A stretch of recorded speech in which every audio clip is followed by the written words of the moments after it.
The Forgotten City. It all began with a map that I accidentally found in an old book.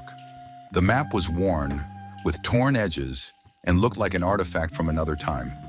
It depicted a place that didn't exist on modern maps, a forgotten city hidden among dense forests and mountain peaks. I couldn't take my eyes off it. There was something in its lines and markings that called me to embark on a journey. I decided to take advantage of my vacation to check whether this place existed.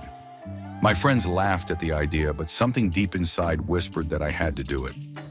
I packed my backpack, bought the essentials, and set off on my journey.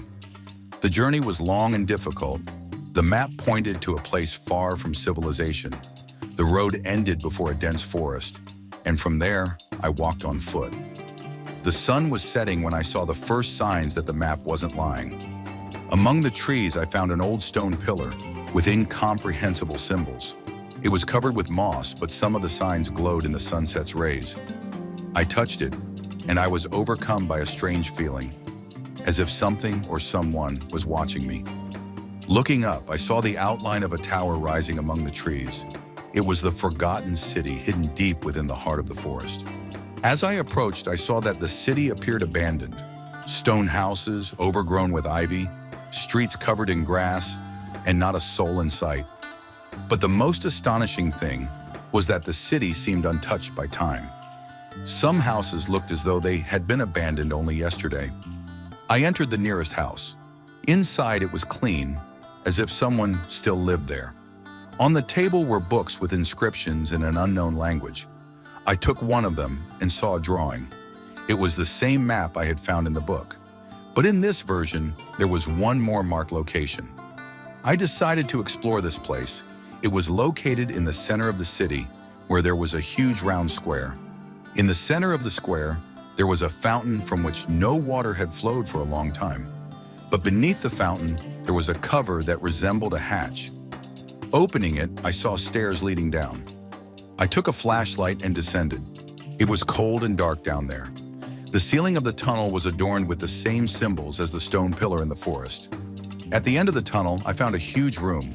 In its center stood a pedestal on which lay an artifact, something resembling a sphere, glowing with soft golden light from within. When I touched the sphere, it came to life. The light grew brighter, and in front of me appeared a hologram of a man in strange clothing. "You have found the Forgotten City," he said, "and now you are chosen."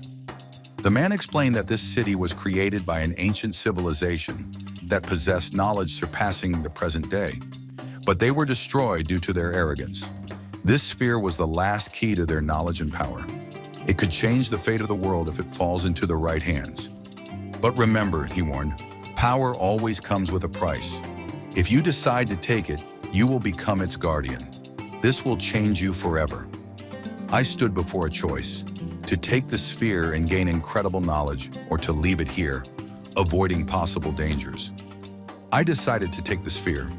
When I touched it, I was engulfed in light, and I felt new knowledge pouring into me. I saw visions of the past and the future, felt the power of this civilization.